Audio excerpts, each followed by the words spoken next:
just like that, it's time for our weekly roundup of all the things Lady just ain't gonna do this week. Number 1, be putting water on fires that are burning in the ocean. That's right. This week, there was a fire burning in the Gulf of Mexico. Why, you ask? Well, because of a gas leak in an underwater pipeline. Excuse me. This seems less than legit and has begged the question once again of what are we doing to the damn planet? There's nothing normal or desirable about fire on water, especially gas-fueled fire on water that we need to survive. Other things Lady Ain't Gonna Do this week includes a meeting at the White House on voting rights. Without Black voters matter. Now, look, folks, before I jump into this, let me just say very clearly that we have got to get it together on this.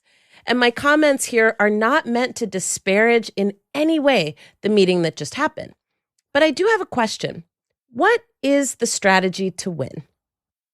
This week, legacy civil rights organizations met with President Biden and Vice President Harris to discuss voting rights.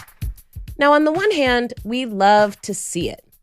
On the other hand, why y'all ain't had some of the organizations who mobilized millions of Black voters at the table as well?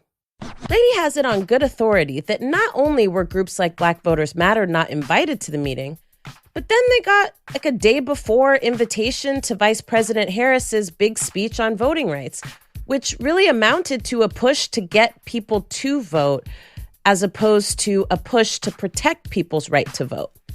Now, what kind of monkey ass shit is that? Lady asked 2 critical questions here. 1, Black voters delivered power to the Democratic Party. Is there going to come a point when Democrats get serious about actually using that power while they have it or nah?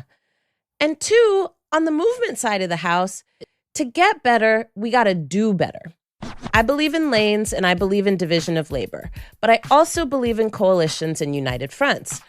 And one of our biggest challenges as a movement is that we haven't learned to let go of the thrill of being at the head of the table. I don't know about y'all, but I prefer being a queen maker, which basically means we're much more powerful if we're setting the menu than we are sitting at the damn table.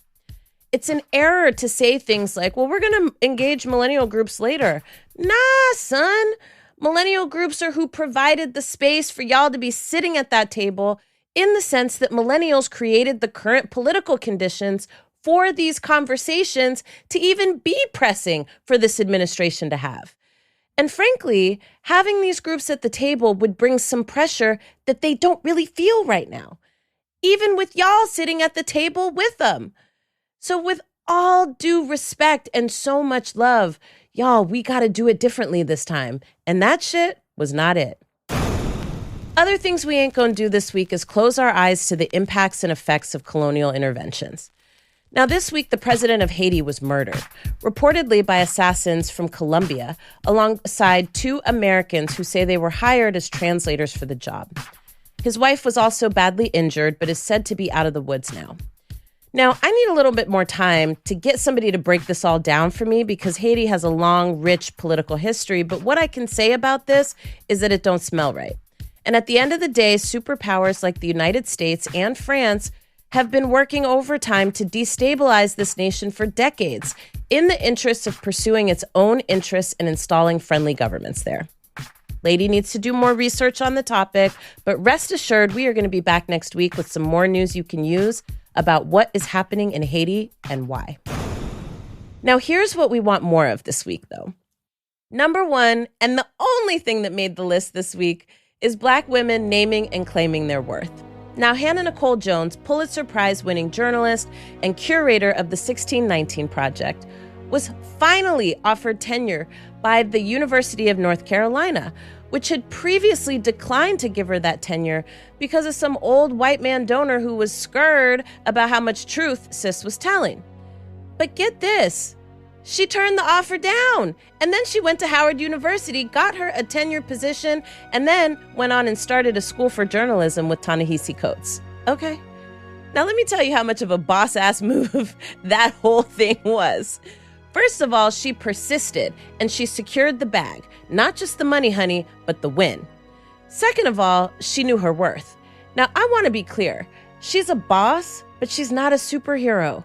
Trust me, she actually accepted the job offer first, and then she turned it down. Now, I don't want anybody to have the impression here that it's all simple.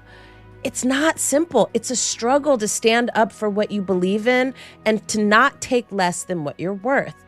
So I think the lesson here isn't to try to be some unattainable standard of boss bitchery. The lesson here is that there's a boss inside of all of us, and it's waiting to be loved and claimed and seen.